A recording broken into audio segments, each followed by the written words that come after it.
Hallelujah! Good morning. ಮತ್ತೊಂದು ಶ್ರೇಷ್ಠವಾದ ಸಮಯದಲ್ಲಿ ನಮ್ಮ ದೇವರ ಮಾತುಗಳನ್ನು ಧ್ಯಾನಿಸುವುದಕ್ಕಾಗಿ ಸಿದ್ಧರಾಗಿದ್ದೀರಾ? ಬನ್ನಿ ಪ್ರಾರ್ಥನೆಯೊಂದಿಗೆ ಪ್ರಾರಂಭಿಸೋಣ. ಪರಿಶುದ್ಧ ದೇವರೇ, ನಿಮಗೆ ವಂದನೆಗಳು.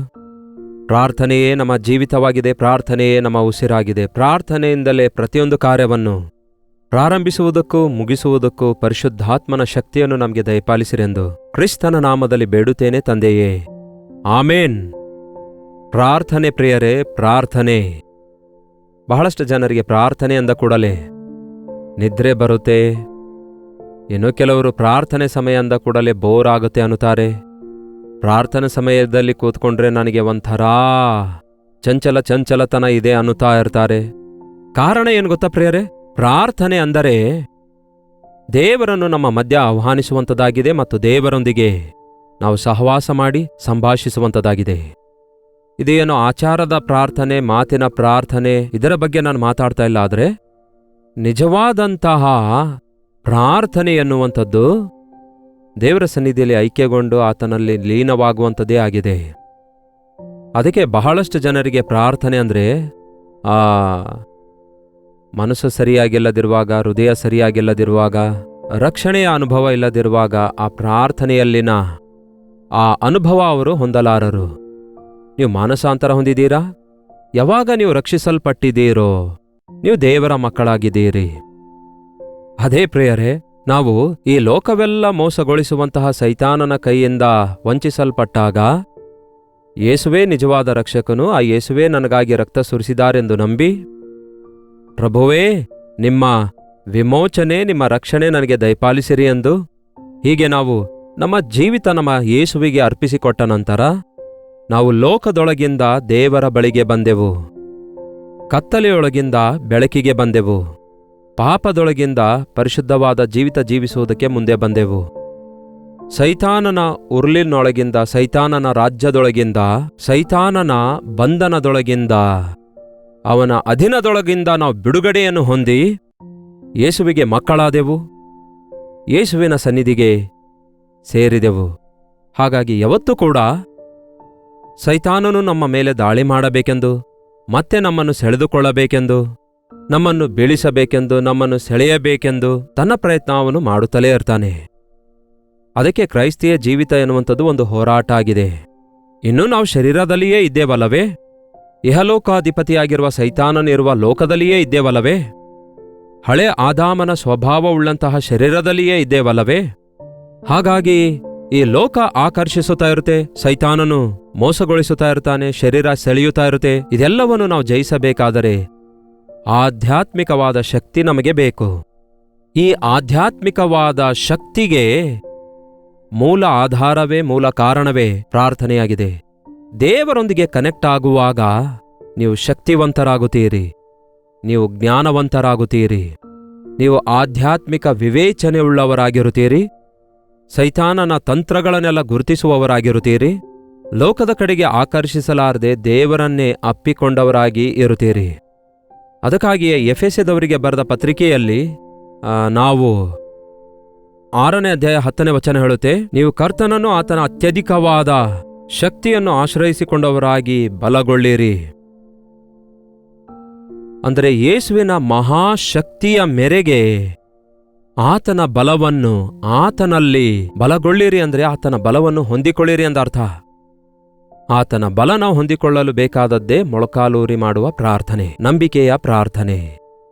ಯಾಕೆಂದರೆ ನಾವು ಸೈತಾನನ ತಂತ್ರಗಳನ್ನು ಎದುರಿಸಬೇಕಾದರೆ, ಆಕಾಶ ಮಂಡಲದಲ್ಲಿ ಹಾರಾಡುವ ದುರಾತ್ಮ ಸೇನೆಗಳನ್ನು ಎದುರಿಸಬೇಕಾದರೆ ದೇವರು ಕೊಡುವ ಸರ್ವಾಯುಧಗಳನ್ನು ಧರಿಸಿಕೊಳ್ಳಬೇಕೆಂದು, ಆ ರೀತಿ ಸರ್ವಾಯುಧಗಳನ್ನು ಧರಿಸಿಕೊಂಡ್ರೆ ಮಾತ್ರ ಸಾಕಾಗುವುದಿಲ್ಲ. ಆದರೆ ನೋಡಿ, ಒಂದು ಪಿಸ್ತಲ್ ಸುಮ್ಮನೆ ಕೈಯಲ್ಲಿ ಹಿಡ್ಕೊಂಡ್ರೆ ಸಾಕಾಗುತ್ತಾ? ಅದು ಲೋಡೆಡ್ ಆಗಿರಬೇಕಲ್ಲವೇ? ಅದು ಲೋಡ್ ಆಗಿರಬೇಕಲ್ಲವೇ? ಹಾಗೆಯೇ ನೀವೊಂದು ಕಾರ್ ಕೊಂಡ್ರೆ ಸಾಕಾಗುತ್ತಾ? ಅದು ಫುಲ್ ಟ್ಯಾಂಕ್ ಮಾಡಬೇಕಲ್ಲವೇ? ಹಾಗೆಯೇ ನಾವು ಒಂದು ವೇಳೆ ರಕ್ಷಿಸಲ್ಪಟ್ಟ ನಂತರ ರಕ್ಷಣೆ ಎಂಬ ಶಿರಸ್ತ್ರಾಣ ನಮಗಿದೆ, ಸತ್ಯವೆಂಬ ನಡುಕಟ್ಟು ಕಟ್ಟಿಕೊಂಡಿದ್ದೇವೆ, ನೀತಿಯ ಕವಚ ಧರಿಸಿದ್ದೇವೆ, ಸಿದ್ಧ ಮನಸ್ಸೆಂಬ ಕೆರಗಳನ್ನು ತೊಟ್ಟಿದ್ದೇವೆ, ವಾಕ್ಯವೆಂಬ ಇಬ್ಬಾಯಿ ಕತ್ತಿ ಹಿಡ್ಕೊಂಡಿದ್ದೇವೆ, ನಂಬಿಕೆ ಎಂಬ ಗುರಾಣಿಯನ್ನು ಮತ್ತೊಂದು ಕೈಯಲ್ಲಿ ಹಿಡಿದುಕೊಂಡಿದ್ದೇವೆ ಎಂದು ಅಂದುಕೊಂಡ್ರೆ ಸಾಲೋದಿಲ್ಲ. ಅವೆಲ್ಲವುಗಳನ್ನು ಧರಿಸಿದವರಾಗಿ 16ನೇ ವಚನ ನೋಡಿ, ನಂತರ 17ನೇ ವಚನ ನೋಡಿ, ಆ ನಂತರ 18ನೇ ವಚನ ಕೂಡ ನೋಡಿ. ಪವಿತ್ರಾತ್ಮನು ಕೊಡುವ ದೇವರ ವಾಕ್ಯವೆಂಬ ಇಬ್ಬಾಯಿ ಕತ್ತಿಯನ್ನು ಹಿಡಿಯಿರಿ, ಪ್ರತಿ ಸಮಯದಲ್ಲಿ ಪ್ರತಿ ವಿಧವಾದ ಪ್ರಾರ್ಥನೆಯನ್ನು ವಿಜ್ಞಾಪನೆಯನ್ನು ಮಾಡುತ್ತಾ ಇರಬೇಕು. ಅವೆಲ್ಲವುಗಳನ್ನು ಧರಿಸಿಕೊಂಡು ಆತ್ಮನಿಂದ ಪ್ರತಿಯೊಂದು ಸಮಯದಲ್ಲಿಯೂ ಪ್ರತಿ ವಿಧವಾದ ಪ್ರಾರ್ಥನೆಯನ್ನು ವಿಜ್ಞಾಪನೆಯನ್ನು ಮಾಡುತ್ತಾ ಇದರಲ್ಲಿ ಪೂರ್ಣ ಸ್ಥಿರಚಿತ್ತರಾಗಿದ್ದು ಸಮಸ್ತ ದೇವ ಜನರೆಲ್ಲರ ವಿಷಯದಲ್ಲಿ ಎಡಬಿಡದೆ ವಿಜ್ಞಾಪನೆ ಮಾಡುತ್ತಾ ಎಚ್ಚರವಾಗಿರ್ರಿ ಎನ್ನುವಂಥದ್ದೇ. ದೇವರು ಕೊಡುವ ಸರ್ವಾಯುಧಗಳನ್ನು ಆಕ್ಟಿವೇಟ್ ಮಾಡಬೇಕಾದರೆ ಪ್ರಾರ್ಥನೆ ಬೇಕು, ದೇವರೊಂದಿಗಿನ ಐಕ್ಯತೆ ಬೇಕು. ಪ್ರತಿ ಸಮಯದಲ್ಲಿಯೂ ದೇವರ ಆತ್ಮನೊಂದಿಗೆ ಕನೆಕ್ಟ್ ಆಗಿರಬೇಕು. ಪ್ರತಿ ಸಮಯದಲ್ಲಿಯೂ ಪ್ರತಿ ವಿಧವಾದ ಪ್ರಾರ್ಥನೆಯನ್ನು. ಎಷ್ಟು ವಿಧವಾದ ಪ್ರಾರ್ಥನೆ ಇವೆ ಎಂದು ನೀವು ಕೇಳಬಹುದು. ಹೌದು, ಬಹಳ ವಿಧವಾದ ಪ್ರಾರ್ಥನೆಗಳಿವೆ. ಪ್ರತಿ ವಿಧವಾದ ಪ್ರಾರ್ಥನೆ ಅಂದರೆ ನಮಗೆ ವಿಜ್ಞಾಪನೆ ಪ್ರಾರ್ಥನೆ ಅಂತ ಇದೆ, ನರಳಾಟದ ಪ್ರಾರ್ಥನೆ ಇದೆ, ಆಪತ್ಕಾಲದಲ್ಲಿ ಮಾಡುವ ಪ್ರಾರ್ಥನೆ ಇದೆ, ಪರಿಶುದ್ಧಾತ್ಮ ದೇವರ ಅಭಿಷೇಕಕ್ಕೋಸ್ಕರ ಬೇಡಿಕೊಳ್ಳುವ ಭಿನ್ನಹ ಇವೆ, ದೇವರೊಂದಿಗೆ ದೇವರ ಜ್ಞಾನಕ್ಕಾಗಿ ಪ್ರಾರ್ಥಿಸುವ ಪ್ರಾರ್ಥನೆ ಇದೆ, ದೇವರೊಂದಿಗೆ ನಡೆಯುವುದಕ್ಕಾಗಿ ಮಾಡುವ ಪ್ರಾರ್ಥನೆ ಇದೆ, ಏಕಾಂತವಾದ ಪ್ರಾರ್ಥನೆ ಇದೆ, ಆಲಯದಲ್ಲಿ ಎಲ್ಲರೊಂದಿಗೆ ಸೇರಿ ಮಾಡುವ ಪ್ರಾರ್ಥನೆ ಇದೆ, ಕುಟುಂಬ ಪ್ರಾರ್ಥನೆ ಇದೆ, ಸ್ನೇಹಿತರೊಂದಿಗೆ ಸೇರಿಕೊಂಡು ಮಾಡುವ ಪ್ರಾರ್ಥನೆ ಇದೆ, ಒಂಟಿತನದ ಪ್ರಾರ್ಥನೆ ಇದೆ, ಗಟ್ಟಿಯಾಗಿ ಮಾಡುವ ಪ್ರಾರ್ಥನೆಗಳಿವೆ, ಉಪವಾಸ ಪ್ರಾರ್ಥನೆ ಇದೆ, ಕಣ್ಣೀರಿನ ಪ್ರಾರ್ಥನೆ ಇದೆ, ಎಡಬಿಡದೆ ಮಾಡುವ ಪ್ರಾರ್ಥನೆ ಇದೆ, ಮೊರೆಯಿಟ್ಟು ಮಾಡುವ ಪ್ರಾರ್ಥನೆ ಇದೆ, ಗೋಳಾಡಿ ಬೇಸರಗೊಳ್ಳದೆ ಮಾಡುವ ಪ್ರಾರ್ಥನೆ ಇದೆ. ಹೀಗೆ ಹೇಳಿದ್ರೆ ಎಷ್ಟೋ ಇವೆ. ನಮ್ಮ ಪ್ರಾರ್ಥನೆಗಳು ಆಯಾ ಸಂದರ್ಭಗಳಲ್ಲಿ ಆಯಾ ಅವಶ್ಯಕತೆಗಳಿಗೆ ತಕ್ಕಂತೆ ಆಯಾ ಪರಿಸ್ಥಿತಿಗಳನ್ನು ಎದುರಿಸುವುದಕ್ಕೆ ತಕ್ಕಂತೆ ಪವಿತ್ರಾತ್ಮನ ಪ್ರೇರಿತರಾಗಿ ಅಂತ ಇದೆ. ಅದಕ್ಕೆ ಪವಿತ್ರಾತ್ಮನು ನಾವು ಹೇಗೆ ಪ್ರಾರ್ಥನೆ ಮಾಡಬೇಕೆಂದು, ಯಾವಾಗ ಯಾರಿಗೋಸ್ಕರ ಮಾಡಬೇಕೆಂದು, ಯಾವಾಗ ಎದಕ್ಕೋಸ್ಕರ ಮಾಡಬೇಕೆಂದು ಪರಿಶುದ್ಧಾತ್ಮ ದೇವರು ನಮ್ಮನ್ನು ಪ್ರೇರೇಪಿಸಿ ನಮ್ಮ ಮೂಲಕ ಹೇಳಲ ಶಕ್ಯವಾದಂತಹ ನರಳಾಟದಿಂದ ಪ್ರಾರ್ಥನೆ ಮಾಡಿಸುತ್ತಾರೆ. ಹಾಗೆ ಮಾಡುವುದನ್ನು ಕಲಿಸುತ್ತಾರೆ. ನೀವು ಕೂಡ ಪ್ರಾರ್ಥಿಸುತ್ತಿದ್ದೇವೆ ಅನ್ನುತ್ತಾ ಇದ್ದೀರಿ. ಏನೋ ಅಲ್ಪ ಸ್ವಲ್ಪ ಹೊತ್ತು ಕೂತ್ಕೊಂಡು ಪ್ರಾರ್ಥಿಸಿ ಆಮೇನ್ ಅನ್ನುವಂಥದ್ದಲ್ಲ. ದಾನಿಯೇಲು ದಿನಕ್ಕೆ 3 ಆವರ್ತಿ ಪ್ರಾರ್ಥಿಸಿರೋದ್ರಿಂದ ನಾವು ಕೂಡ ದಿನಕ್ಕೆ 3 ಆವರ್ತಿ ಊಟ ಮಾಡುವಂತೆ 3 ಹೊತ್ತು 3 ಪದಗಳನ್ನು ಉಪಯೋಗಿಸಿ ಪ್ರಾರ್ಥಿಸ್ತೇವೆ ಅಂದ್ರೆ ಸಾಲೋದಿಲ್ಲ. ದಾನಿಯೇಲನು ಆಯಾ ಸಂದರ್ಭಗಳಲ್ಲಿ ಬಹಿರಂಗವಾಗಿಯೂ ಮೊಳಕಾಲೂರಿ ಪ್ರಾರ್ಥಿಸಿದ. ಯಾಕೆಂದ್ರೆ ಎಲ್ಲಾ ಸಮಯದಲ್ಲಿ ಮೊಳಕಾಲೂರಿ ಪ್ರಾರ್ಥಿಸಲು ಆಗೋದಿಲ್ವಲ್ಲ. ದಾನಿಯೇಲನು ಬಹಳ ಜವಾಬ್ದಾರಿಯುತವಾದ ಸ್ಥಾನದಲ್ಲಿ ಆ ದೇಶಕ್ಕೆ ಪ್ರಧಾನಿಯಾಗಿದ್ದ. ಹಾಗಾಗಿ ಅವನು ಅನೇಕವಾದ ವಿಷಯಗಳನ್ನು ನೋಡಿಕೊಳ್ಳಬೇಕಿತ್ತು. ಆದರೆ ಅವನು ಮಾಡುವ ಪ್ರಾರ್ಥನೆಯೇ ಜ್ಞಾನ ಕೊಡುತ್ತೆ ಎಂದು, ಮಾಡುವ ಪ್ರಾರ್ಥನೆಯೇ ಹೃದಯ ಶುದ್ಧಿ ಕೊಡುತ್ತೆ ಎಂದು, ದೈವ ಶಕ್ತಿಯನ್ನು ನಿರೂಪಿಸುವಂತಹ ಕೃಪೆ ಕೊಡುತ್ತೆ ಎಂಬುದಾಗಿ ಗ್ರಹಿಸಿರುವುದರಿಂದ ದೇವರೊಂದಿಗೆ ಕನೆಕ್ಟ್ ಆಗಿದ್ದ. ಹಾಗಾದರೆ ಎಡಬಿಡದೆ ಮಾಡುವ ಪ್ರಾರ್ಥನೆ ಇದೆ. ಎಡಬಿಡದೆ ಪ್ರಾರ್ಥನೆ ಮಾಡುವವನು ಆಯಾ ಸಮಯದಲ್ಲಿ ಮೊಳಕಾಲೂರಿ ಜೋರಾಗಿ ಪ್ರಾರ್ಥಿಸಬಹುದು, ಆಯಾ ಸಮಯಗಳಲ್ಲಿ ನರಳಾಡುತ್ತಾ ಪ್ರಾರ್ಥಿಸುತ್ತಾನೇನೋ, ಆಯಾ ಸಮಯದಲ್ಲಿ ಕೋಣೆಯೊಳಗೆ ಹೋಗಿ ಬಾಗಿಲನ್ನು ಮುಚ್ಚಿಕೊಂಡು ಪ್ರಾರ್ಥನೆ ಮಾಡಬಹುದೇನೋ, ಆಯಾ ಸಮಯಗಳಲ್ಲಿ ಪ್ರಾರ್ಥನೆಗಾಗಿ ಇತರರನ್ನು ಪ್ರೇರೇಪಿಸಿ ಕಣ್ಣೀರಿನ ಪ್ರಾರ್ಥನೆಯಲ್ಲಿ ನಡೆಸುತ್ತಾನೇನೋ. ಯಾವುದೇ ರೀತಿಯಲ್ಲಾಗಲಿ ಪ್ರಾರ್ಥನೆ ಎನ್ನುವಂಥದ್ದು ಏನೋ ಸ್ವಲ್ಪ ಹೊತ್ತು ಮಾಡಿ ನಿಲ್ಲಿಸುವಂಥದ್ದಲ್ಲ. ಪ್ರಾರ್ಥನೆ ನಮ್ಮ ಜೀವದ ಉಸಿರು ಹೊಂದಿದ್ದಾರೆ ಒಬ್ಬ ಸೇವಕರು. ನೀವು ಉಸಿರು ಎಷ್ಟೊತ್ತು ತೆಗೆದುಕೊಳ್ತೀರಿ ಹೇಳಿ? ಯಾವಾಗಲೂ ಉಸಿರಾಡುತ್ತಲೇ ಇರ್ತೇವೆ. ನಿಮಿಷಕ್ಕೆ 23 ಸಾರಿ ನಾವು ಶ್ವಾಸ ತೆಗೆದುಕೊಳ್ತಾ ಉಸಿರಾಡುತ್ತಲೇ ಇರ್ತೇವೆ.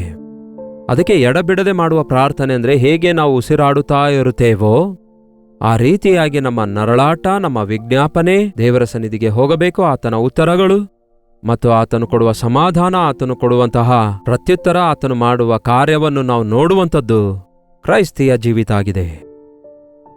It is not one way. ದೇವರೊಂದಿಗೆ ಮಾತಾಡೋದು, ದೇವರ ಮಾತು ಕೇಳೋದು ಕೂಡ ಆಗಿದೆ. ಪ್ರಾರ್ಥನಾ ಸಮಯ ಅನ್ನೋದು ಕಾದುಕೊಂಡಿರುವ ಸಮಯವಾಗಿದೆ.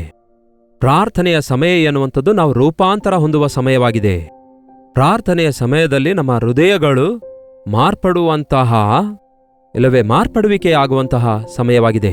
ನಿಜವಾಗ್ಲೂ ನಾವು ಪ್ರಾರ್ಥನೆ ಮಾಡುವಾಗ ಅನೇಕ ಸಾರಿ ನಮ್ಮ ಪ್ರಾರ್ಥನೆಗಳಲ್ಲಿ ನಾವು ಅಂದುಕೊಂಡದ್ದು ಒಂದಾಗಿದ್ರೆ, ನಾವು ಪವಿತ್ರಾತ್ಮ ಭರಿತರಾಗಿ ಪ್ರಾರ್ಥಿಸುತ್ತಾ ಇರುವಾಗ ಪವಿತ್ರಾತ್ಮ ದೇವರು ನಮಗೆ ಗೊತ್ತಾಗದಂತೆ ನಮ್ಮ ಬಾಯಿಯ ಮುಖಾಂತರವಾಗಿ ಆ ದೇವರ ಚಿತ್ತಕ್ಕೆ ವಿಧೇಯರಾಗುವಂತಹ ಅವಕಾಶ ಕಲ್ಪಿಸಿಕೊಡ್ತಾರೆ.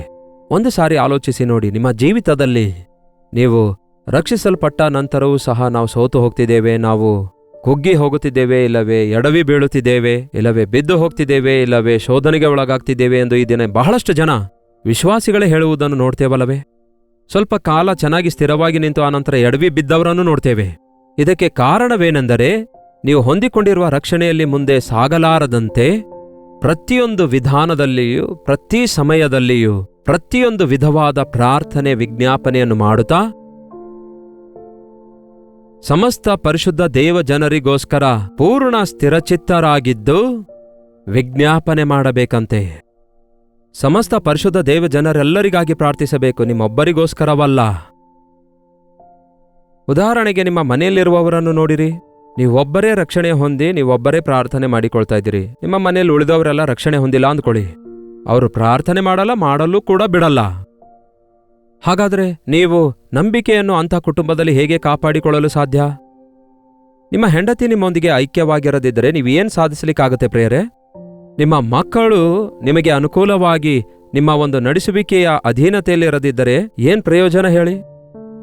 ಅದಕ್ಕಾಗಿಯೇ ನಾವು ನಮ್ಮ ಮಕ್ಕಳಿಗೋಸ್ಕರ ಅವರ ರಕ್ಷಣೆಗಾಗಿ ಪ್ರಾರ್ಥಿಸಬೇಕು. ನಮ್ಮ ಫ್ರೆಂಡ್ಸ್ಗಳಿಗೋಸ್ಕರ, ಕಲೀಗ್ಸ್ಗಳಿಗೋಸ್ಕರ ವಿಜ್ಞಾಪನೆ ಮಾಡಬೇಕು. ಅಷ್ಟೇ ಅಲ್ಲ, ಪ್ರಪಂಚದಲ್ಲಿರುವ ಎಲ್ಲ ಮನುಷ್ಯರಿಗೋಸ್ಕರ ಪ್ರಾರ್ಥನೆ ಮಾಡಬೇಕು. ಯಾಕೆಂದರೆ ಎಲ್ಲೋ ಯಾವುದೋ ಒಂದು ದೇಶದಲ್ಲಿದ್ದವರಿಗೆ ಏನಾದರೂ ಆಗುವಾಗ ಎಲ್ಲ ದೇಶದವರಿಗೆ ಅದು ಎಫೆಕ್ಟ್ ಆಗುತ್ತೆ ಅಲ್ಲವೇ? ನನಗ್ಯಾಕೆ ಬೇಕು ಅಂದುಕೊಳ್ಳೋದಾದರೆ ನಾವು ಕೂಡ ನಷ್ಟ ಹೋಗ್ತೇವಲ್ಲವೇ? ಅದಕ್ಕಾಗಿಯೇ ರಾಜರುಗಳಿಗೋಸ್ಕರ, ಅಧಿಕಾರಿಗಳಿಗೋಸ್ಕರ, ಪ್ರಧಾನರಿಗೋಸ್ಕರ ಪ್ರಾರ್ಥನೆ ಮಾಡಿರಂದಿದ್ದಾರೆ ಯೇಸು. ಹಾಗಾಗಿ ನಾವು ಪ್ರಾರ್ಥನೆ ಮಾಡುತ್ತಿರುವಾಗ ನಮ್ಮ ನಿಮಿತ್ತ ದೇಶ ಆಶೀರ್ವದಿಸಲ್ಪಡುತ್ತೆ, ಪ್ರಪಂಚ ಆಶೀರ್ವದಿಸಲ್ಪಡುತ್ತೆ, ಪ್ರಜೆಗಳೆಲ್ಲರೂ ಕರ್ತನ ಪಾದ ಸನ್ನಿಧಿಗೆ ಬರುತ್ತಾರೆ. ಪ್ರಾರ್ಥನೆ ಅಂದರೆ ನಮ್ಮ ಅವಶ್ಯಕತೆಗಳಲ್ಲಿ ಬೇಡಿಕೊಂಡು ಆಮೇನ್ ಅನ್ನುವಂಥದ್ದಲ್ಲ. ಒಂದು ವಿಶಾಲವಾದ ಹೃದಯದೊಂದಿಗೆ ಏನಂತೆ, ಸಮಸ್ತ ಪರಿಶುದ್ಧರಿಗೋಸ್ಕರ ನಮ್ಮ ಸಭೆಯೇ ಆಶೀರ್ವದಿಸು ದೇವರೇ ಎಂದು ಪ್ರಾರ್ಥಿಸ್ತಾರೆ ಕೆಲವರು. ನಮ್ಮ ಪಾಸ್ಟರ್ ಅವರಿಗೆ ಆಶೀರ್ವದಿಸು ದೇವರೇ ಎಂಬುದಾಗಿ ಪ್ರಾರ್ಥಿಸಿ ಕೆಲವರು ಸುಮ್ಮನೆ ಇರ್ತಾರೆ. ನೋಡಿರಿ, ಒಬ್ಬ ಪಾಸ್ಟರ್ ಅವರು ಎಲ್ಲೋ ಒಂದು ಕಡೆ ತಪ್ಪು ಮಾಡೋದಾದ್ರೆ ಅದರ ಪ್ರಭಾವ ಕ್ರೈಸ್ತಿಯ ಎಲ್ಲಾ ಪಾಸ್ಟರ್ಸ್ಗಳ ಮೇಲೆ ಅದು ಬರುತ್ತದಲ್ಲವೋ? ಎಲ್ಲಾ ಪಾಸ್ಟರ್ಸ್ಗಳು ಇರೋದೇ ಹೀಗೆ ಎಂಬ ಮಾತು ಕೇಳಿಸಲ್ಪಡುತ್ತೆ ಅಲ್ಲವೋ? ಒಂದು ಸಭೆಯಲ್ಲಿರುವ ಒಬ್ಬ ಕ್ರೈಸ್ತನಿಗೆ ಆಗಬಾರದೇನಾದರೂ ಆದರೆ ಈ ಕ್ರೈಸ್ತರೆಲ್ಲರೂ ಇರೋದೇ ಹೀಗೆ ಎಂಬ ನಿಂದೆಯ ನಿಮಿತ್ತ ದೇವರ ನಾಮ ದೂಷಣೆಗೆ ಒಳಗಾಗುತ್ತೆ ಅಲ್ಲವೇ? ಆದುದರಿಂದ ನಾವು ಸಮಸ್ತ ಪರಿಶುದ್ಧ ದೇವ ಜನರಿಗಾಗಿ, ಪ್ರತಿ ದೈವ ಸೇವಕರಿಗಾಗಿ, ಪ್ರತಿ ಸಭೆಗಾಗಿ, ಅವರೆಲ್ಲರೂ ದೇವರ ಮಾರ್ಗದಲ್ಲಿ ನಡೆಯುವ ಹಾಗೆ ನಾವು ವಿಜ್ಞಾಪನೆ ಮಾಡಬೇಕು. ಪೂರ್ಣವಾಗಿ ಸ್ಥಿರಚಿತ್ತರಾಗಿ, ಏನೋ ಲೀಸಾಗಿ ಅಲ್ಲ. ಪ್ರಾರ್ಥನೆ ಅನ್ನುವುದು ಯಾವಾಗ್ಲೂ ಕೂಡ ಒಂದು ಲಾಟ್ರಿ ತರ ಅಲ್ಲ, ಬಂದ್ರೆ ಬಂತು ಇಲ್ಲಾಂದ್ರೆ ಇಲ್ಲ ಎನ್ನುವಂಥದ್ದಲ್ಲ. ಆಯ್ತು, ಪ್ರಾರ್ಥಿಸೋಣ, ದೇವ್ರು ಕೊಟ್ರೆ ಕೊಡ್ಲಿ, ಇಲ್ಲವಾದ್ರೆ ಇಲ್ಲ, ದೇವ್ರ ಚಿತ್ತ ಇದ್ರೆ ಆಗುತ್ತೆ, ಇಲ್ಲದಿದ್ರೆ ಆಗಲ್ಲ ಎನ್ನುವಂತಹ ರೀತಿಯಲ್ಲಿ ಅಲ್ಲ. ಸ್ಥಿರಚಿತ್ತರಾಗಿ, ದೇವರೇ ನೀನು ನನ್ನನ್ನು ಆಶೀರ್ವದಿಸಿದ ಹೊರತು ನಾನು ನಿನ್ನನ್ನು ಬಿಟ್ಟು ಬಿಡೋದಿಲ್ಲ ಎಂದು ಸ್ಥಿರಚಿತ್ತನಾಗಿದ್ದನಲ್ಲವೇ ಆ ದಿನ ಯಾಕೋಬನು? ಅದೇ ರೀತಿಯಾಗಿ ದೇವರೇ, ಈ ಪ್ರಾರ್ಥನೆಗೆ ನೀನು ಉತ್ತರ ಕೊಡುವವರೆಗೂ ನಿಮ್ಮ ಪಾದಗಳನ್ನು ಬಿಡೋದಿಲ್ಲ, ನಿಮ್ಮ ಸನ್ನಿಧಿಯನ್ನು ಬಿಡೋದಿಲ್ಲ ಎನ್ನುವಷ್ಟರ ಮಟ್ಟಿಗೆ ಸ್ಥಿರಚಿತ್ತರಾಗಿ ನಾವು ಪ್ರಾರ್ಥಿಸಬೇಕು. ಇಂತಹ ಸ್ಥಿರಚಿತ್ತವಿಲ್ಲದ ಪ್ರಾರ್ಥನೆ ನಿಮಿತ್ತವೇ ಈ ದಿನ ನಮ್ಮ ಪ್ರಾರ್ಥನೆಯಲ್ಲಿ ಅನೇಕ ವಿಷಯಗಳಿಗೆ ಪರಿಹಾರ ದೊರಕುತ್ತಾ ಇಲ್ಲ. ಉಡದ ಹಿಡಿತದಂತಿರಬೇಕು. ಉಡ ಅಂದ್ರೆ ಗೊತ್ತಾ ನಿಮಗೆ? ಈ ಉಡ ಜಂತುವನ್ನು ಆ ದಿನ ಬೆಟ್ಟ ಹತ್ತಲು ಬಳಸ್ತಾ ಇದ್ರು. ಉಡ ಅಂದ್ರೆ ಒಂದು ಸಣ್ಣ ಜಂತುವಿನಂತಿರುತ್ತೆ, ಒಂದು ದಪ್ಪ ಇಲಿಯಂತಿರುತ್ತೆ. ಅದರ ಬಾಲಕ್ಕೆ ಹಗ್ಗ ಕಟ್ಟಿ ಅದನ್ನು ಬೆಟ್ಟದ ಮೇಲೆ ಎಸೆದ್ರೆ ಆ ಬೆಟ್ಟವನ್ನು ಅದು 4 ಕಾಲಿನಿಂದ ಬಿಗಿಯಾಗಿ ಹಿಡ್ಕೊಳ್ಳುತ್ತೆ. ಆ ರೀತಿ ಅದು ಬಿಗಿಯಾಗಿ ಹಿಡ್ಕೊಂಡಾಗ ಅದನ್ನೇ ಆಧಾರ ಮಾಡಿಕೊಂಡು ಆ ಒಂದು ಹಗ್ಗ ಹಿಡ್ಕೊಂಡು ಎಲ್ಲರೂ ಬೆಟ್ಟವನ್ನು ಹತ್ತುತ್ತಿರುವಾಗ ಅದು ಎಷ್ಟೇ ಭಾರವಾಗಿದ್ರು, 4-5 ಜನ ಹಿಡಿದ್ರು, ಅದರ ಸೊಂಟಕ್ಕೆ ಎಷ್ಟೇ ಕಷ್ಟವಾಗಿದ್ರೂ ಬಿಗಿಯಾಗಿ ಹಿಡಿದ ಹಿಡಿತ ಮಾತ್ರ ಅದು ಬಿಡೋದಿಲ್ಲ. ಹಾಗೆಯೇ ಇರಬೇಕು ನಮ್ಮ ನಂಬಿಕೆ, ಹಾಗೆಯೇ ಇರಬೇಕು ನಮ್ಮ ಪ್ರಾರ್ಥನೆಯಲ್ಲಿನ ಸ್ಥಿರಚಿತ್ತತೆ. ಹಲ್ಲಿಯ ಹಿಡಿತದಂತಿರಬಾರ್ದು. ಹಲ್ಲಿಯನ್ನು ನೋಡಿ, ಚಿಕ್ಕ ಚಿಕ್ಕ ಕಾಲ್ಗಳಿರ್ತವೆ, ಸುಮ್ಮನೆ ಹಿಂಗೆ ಅಂದ್ರೆ ಸಾಕು, ಧಬಾರ್ ಅಂತ ಬೀಳುತ್ತೆ. ನಾವೇನೇ ಮಾಡದಿದ್ರು ಕೆಲವೊಂದು ಸಾರಿ ಮೇಲಿನಿಂದ ರೂಫ್ನಿಂದ ಧಬಾರ್ ಅಂತ ಬೀಳುತ್ತೆ. ಅದರ ಹಿಡಿತ ಜಾರಿ ಬೀಳುತ್ತೆ. ಚಿಕ್ಕ ಚಿಕ್ಕ ಕೈಗಳು ಕಾಲ್ಗಳು ಅದಕ್ಕಿರ್ತವೆ. ಬಹಳಷ್ಟು ವಿಶ್ವಾಸಿಗಳು ಸೀನಿದ್ರೆ ಮೂಗು ಕಡಿದು ಬೀಳುತ್ತೆ ಅನ್ನುತ್ತಾರಲ್ಲವೇ, ಹಾಗಿರುತ್ತೆ ಕಾರಣ. ನಾವು ಪ್ರಾರ್ಥನೆ ಸುಮ್ಸುಮ್ನೆ ಬಿಟ್ಬಿಡ್ತಿದ್ದೇವೆ, ಭಯಪಡ್ತಿದ್ದೇವೆ. ಅದಕ್ಕೆ ಇದೇ ಕಾರಣವಾಗಿದೆ. ಒಂದು ವೇಳೆ ಸ್ಥಿರಚಿತ್ತರಾಗಿ ನಾವು ಪ್ರಾರ್ಥಿಸೋದಾದರೆ, ಅಂತಹ ವಿಜ್ಞಾಪನೆಗಳನ್ನು ನಾವು ಮಾಡೋದಾದರೆ ನಾವು ಆಶೀರ್ವದಿಸಲ್ಪಡ್ತೇವೆ. ಎಚ್ಚರವಾಗಿದ್ದು ಪ್ರಾರ್ಥನೆ ಮಾಡಿರಿ. ನೋಡಿ, ಒಂದೇ ವಿಷಯದಲ್ಲಿ ಎಷ್ಟು ವಿಷಯಗಳಿವೆ. ಪ್ರತಿಯೊಂದು ಸಮಯದಲ್ಲಿಯೂ ಪ್ರತಿ ವಿಧವಾದ ಪ್ರಾರ್ಥನೆಯನ್ನು, ವಿಜ್ಞಾಪನೆಯನ್ನು ಮಾಡುತ್ತಾ, ಸಮಸ್ತ ಪರಿಶುದ್ಧ ದೇವಜನರಿಗೋಸ್ಕರ ಪ್ರಾರ್ಥಿಸುತ್ತಾ, ಪೂರ್ಣ ಮನಸ್ಸಿನಿಂದ ಮಾಡುತ್ತಾ, ಸ್ಥಿರಚಿತ್ತವಾಗಿ ಮಾಡುತ್ತಾ, ವಿಜ್ಞಾಪನೆ ಮಾಡುತ್ತಾ ಎಚ್ಚರವಾಗಿರಿ ಎಂದು ಹೇಳುತ್ತೆ.